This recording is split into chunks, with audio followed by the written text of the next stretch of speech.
मैं चाहती हूं कि आप श्री हरि नारायण और महादेव मेरे पुत्र का प्रारब्ध परिवर्तित कर दें, उसे देवत्र प्रदान करें।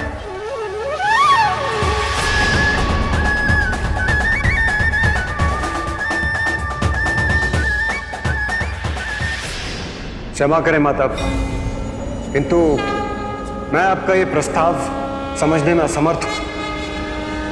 क्या केवल भोलेनाथ और आपके पुत्र होने मात्र गजानन को हम देवता के पद पर स्थापित कर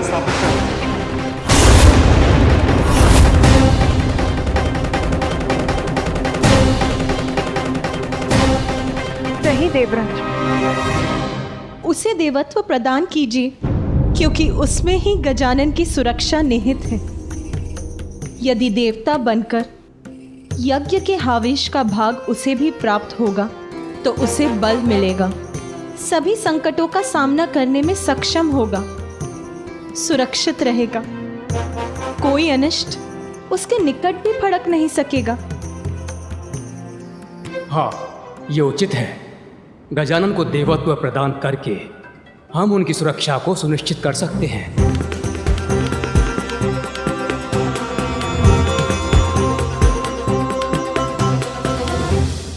किंतु प्रभु, इस संसार में अनेकों बालक हैं और वो भी नाना प्रकार की विपदाओं में घिरे हुए हैं। क्या हम उन्हें सुरक्षित करने मात्र उन्हें देवत्व प्रदान करते क्या ये उचित होगा? और यदि उचित नहीं है तो गजानन को केवल वंश के आधार पर देवत्व प्रदान कर देना उचित होगा।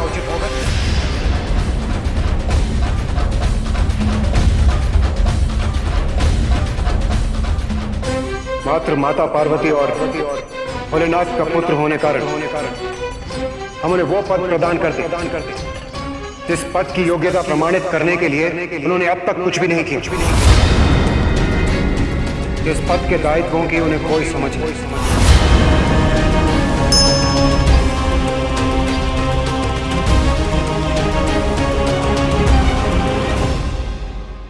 देवराज इंद्र, आप जो भी कहना चाहते हैं स्पष्ट कहिए, बताइए हमें आपका क्या प्रस्ताव है। क्षमा करें महादेव, किंतु मुझे आपके पुत्र से कोई द्वेष नहीं है और ना ही मैं उसका कोई अहित चाहता हूं। जब उन्हें एक नवीन शीश की आवश्यकता पड़ी तो प्रभु वो मैं ही था जो उनके लिए शीश लेकर आया था। फिर मैं उनका अहित कैसे चाह सकता हूं प्रभु? इसलिए आप जो भी निर्णय लेंगे वो मुझे स्वीकार होगा। किंतु प्रभु, मेरा एक प्रश्न है, यदि आप अनुमति दे तो मैं पूछने का साहस करूं। प्रभु, क्या देवत्व किसी को भी इतनी सरलता से मिलना चाहिए?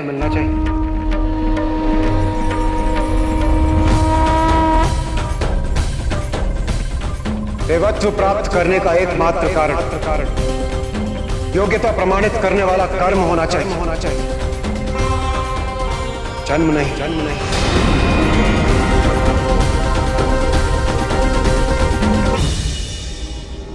यदि जन्म से ही देवत्व प्राप्त होने लगे तो कर्म की क्या महिमा रह जाएगी? देवराज उचित कह रहे हैं। देवराज उचित कह रहे हैं।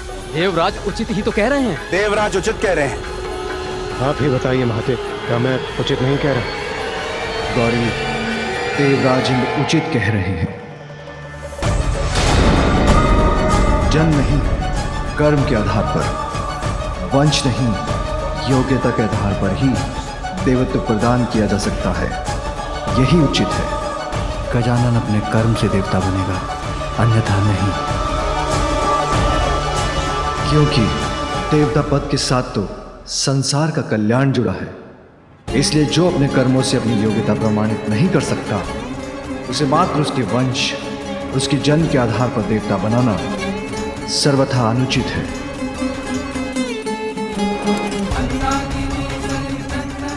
पार्वती माँ है, उनकी ममता अपने स्थान पर उचित है, क्योंकि माँ अपनी संतान के लिए कुछ भी कर सकती है।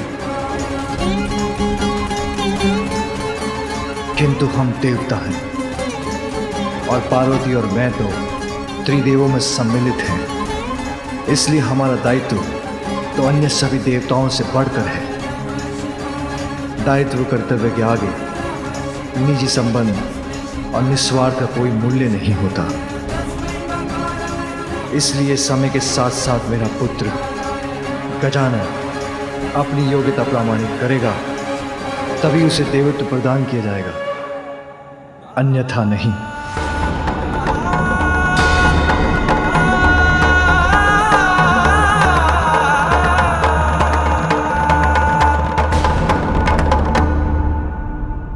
धन्य है महादेव, धन्य है आपका यह न्यायोचित निर्णय।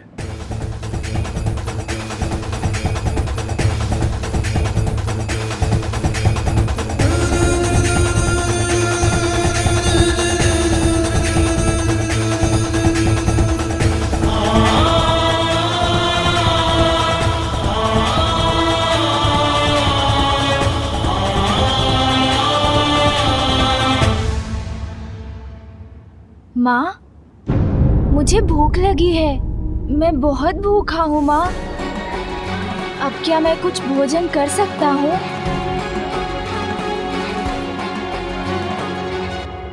इसे देवत्व प्रदान करने पर इतना गहन परामर्श हो रहा है, उसे बस अपनी भूख की चिंता है।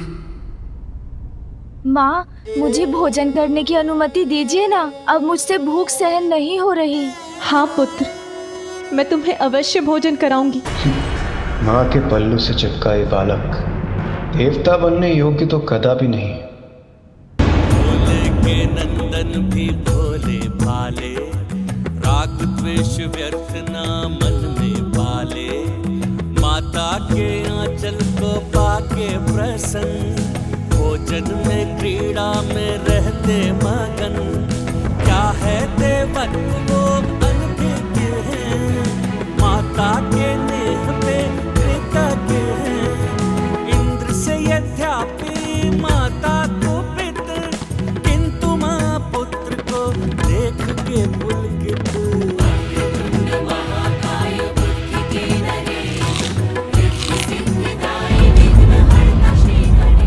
आनंद, अति आनंद माँ।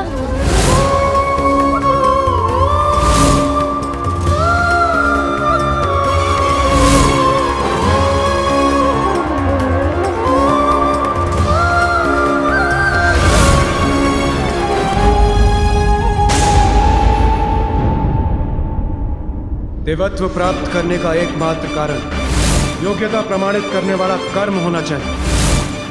और हाँ, एक कोई थे यहाँ। ऐसा प्रतीत हुआ उन्हें देखकर जैसे वो कोई भयंकर असुर हो। देवराज इंद्र उचित कह रहे। उचित? यदि यही निर्णय है आप सभी का, तो यही उचित। देवराज, उचित और अनुचित, योग्यता और अयोग्यता की बातें करते, ये जानते हुए भी कि मेरे पुत्र ने इतनी कम आयु में इतने विशाल संकटों का सामना किया। और जब उस पर अपने पिता के क्रोध को जागृत करने का संकट छाया, तो उस समय आप सभी सर्वथा योग देवगण में से कोई भी उसकी रक्षा के लिए नहीं आया। उचित तो ये होता देवराज कि आप उससे संघर्ष करने के स्थान पर उसे समझाने का प्रयत्न करते, क्योंकि वो तो एक अयोग्य बालक है और आप सभी योग्यताओं से परिपूर्ण देवराज इंद्र। किंतु माता वो किंतु परंतु नहीं देवराज। उचित तो ये होता कि आप उसकी सुरक्षा का उत्तरदायित्व निभाते। पूर्व में उसके संहार का कारण बने थे आप, और अब उसका तिरस्कार कर रहे हैं। क्या ये उचित है?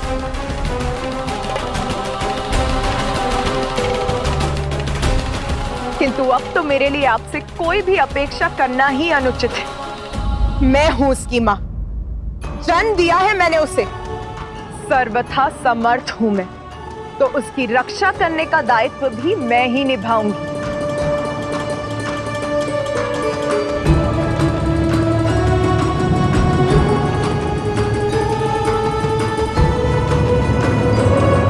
योग्यता और संस्कार जन्म से नहीं आते, कर्म से उन्हें प्राप्त करना होता है। उचित कह रही हूं ना मैं देवराज इंद्र? देवता है ना आप, और आप सभी भी। बहुत गर्व है ना आप सभी को देवता होने पर?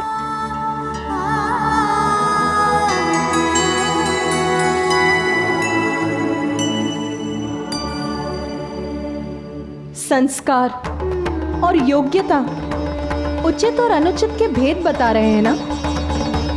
तो ये भी बताइए मुझे कि बिना अवसर प्रदान किए एक छोटे से बालक का तिरस्कार कहाँ का संस्कार है इंद्रदेव? पार्वती के मन में उमड़ी ममता।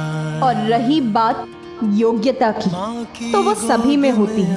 बस उसे निखारने के लिए उचित मार्गदर्शन और निरंतर परिश्रम की ही तो आवश्यकता है। के मन में उमड़ी ममता। अब मैं आपसे एक प्रश्न पूछती हूँ देवराजेंद्र।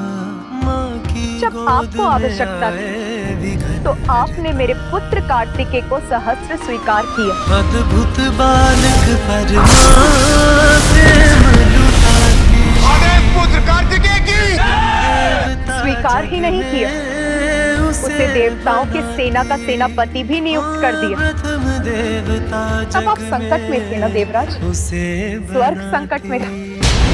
स्वार्थ था आपका। विपत्ति में उचित और अनुचित का भेद भूल गए हैं आप। और आज जब आवश्यकता नहीं है तो मेरे दूसरे पुत्र गजानन का तिरस्कार कर रहे हैं आप। परंतु माता, मेरा वो अर्थ अनर्थ आपका स्वार्थ नहीं निर्धारित करता इंद्रदेव। आपका अभिमान मेरे पुत्र के अपमान का कारण नहीं बन सकता।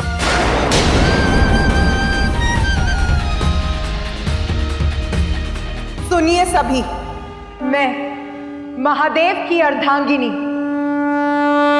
गजानन की माता आप सभी के समक्ष ये प्रण लेती हूं कि मैं अपनी ममता से, अपने संस्कारों से अपने पुत्र को इतना योग्य बनाऊंगी कि वो अपने कर्म से देवता ही नहीं बनेगा, अपितु आप सभी देवता उसकी पूजा करेंगे। सभी देवता उसकी पूजा करेंगे। आप सभी देवता उसकी पूजा करेंगे। और ये योग्यता वो प्राप्त करेगा अपने जन्म से नहीं, अपने कर्म से। मेरा पुत्र गजानन प्रथम पूज्य बनेगा, प्रथम पूज्य बनेगा, प्रथम पूज्य बनेगा, प्रथम पूज्य बनेगा।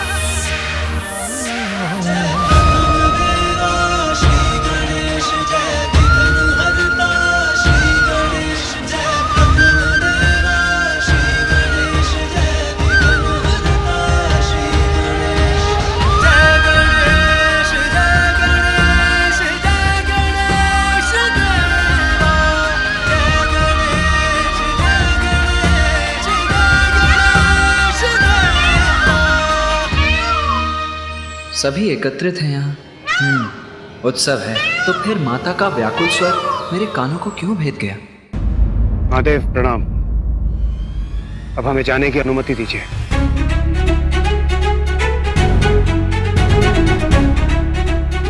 प्रणाम माता।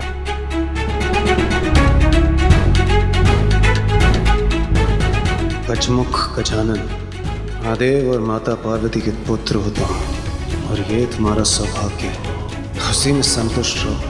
देवत्व प्राप्त करने के योग्य नहीं हो तुम।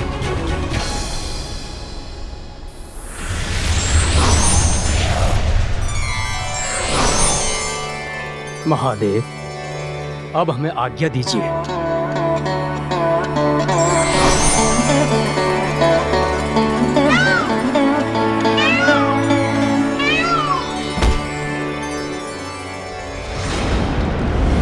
पाताल स्वामिनी सिंहिका। कितना आनंद आएगा मुझे जब ये गूंज पाताल को ही नहीं अपितु समस्त संसार को ध्वनित कर देगी। आह, मेरा राजमुकुट है ये, और ये सिंहासन भी। पाताल की सर्वे सर्वा, असुरों की रानी हूं मैं।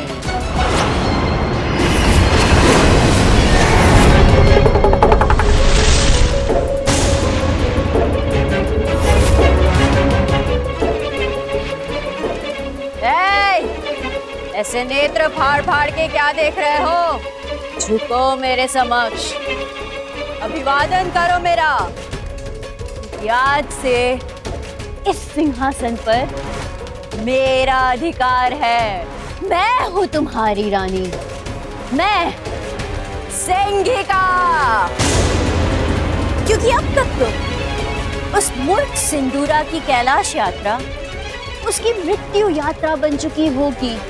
कैलाश जाकर महादेव और देवी पार्वती के पुत्र का वध करने चला था वो। ब्रह्मदेव के श्राप को झुटलाने चला था वो। अवश्य अब तक उसका अंत हो गया होगा।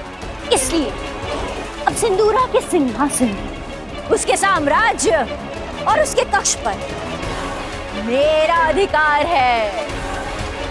तो जाओ, जिन ऋषि मुनियों को तुम पकड़ कर लाए हो उन्हें मेरे समक्ष मेरा भोजन बना के प्रस्तुत करो। भूख लगी है मुझे भोजन चाहिए, मुझे भोजन चाहिए, मुझे भोजन चाहिए।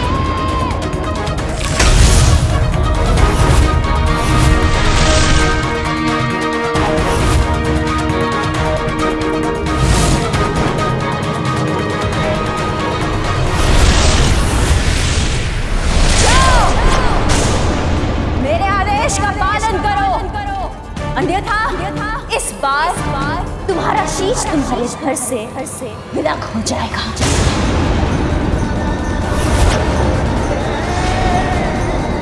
स्वामी, कुछ अनुचित तो नहीं कहा ना मैंने?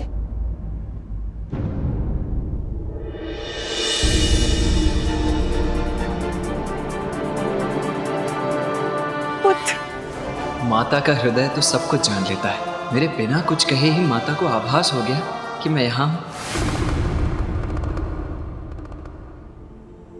मेरा पुत्र। हाँ माता, आपका पुत्र यही है। मैं आ गया हूँ माँ। अब आपके सब कष्टों को दूर कर दूंगा मैं।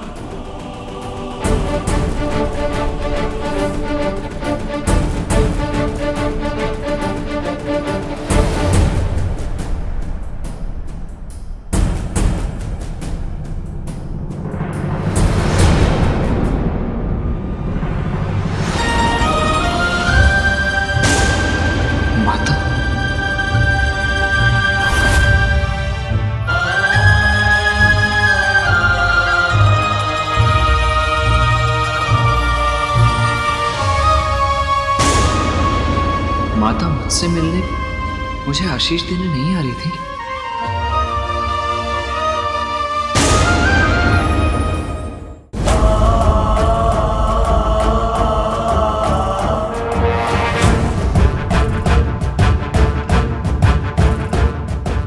का स्पर्श भी न कर सके।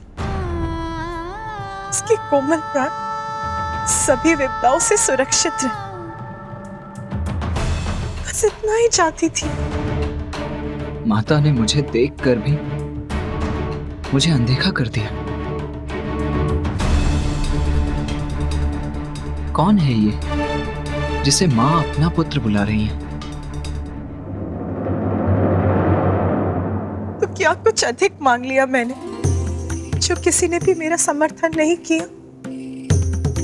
मेरे प्रस्ताव को अस्वीकार कर दिया, मेरे पुत्र का उपहास किया, तिरस्कार किया उसका।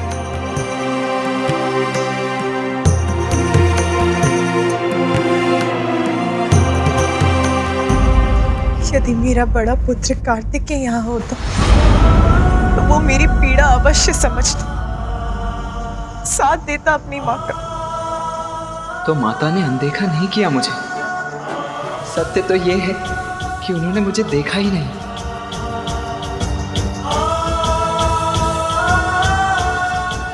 माता,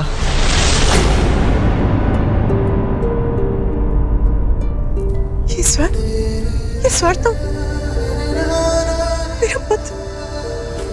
कहाँ हो तुम पुत्र? यही हूँ माँ।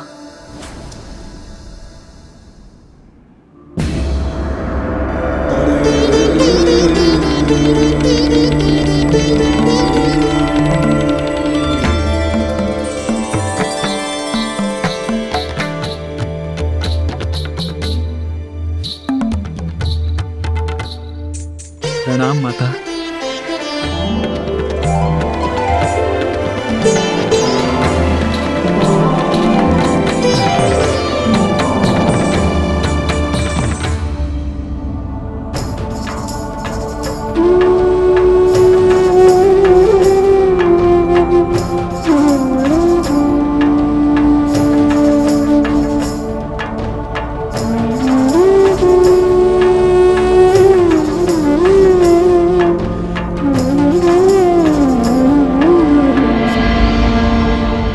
प्रणाम पिताश्री।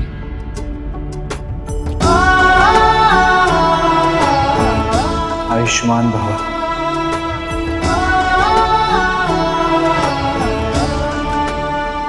पुत्र तो मां गए पुत्र। माँ का पुत्र तो मैं हूँ, फिर ये कौन है?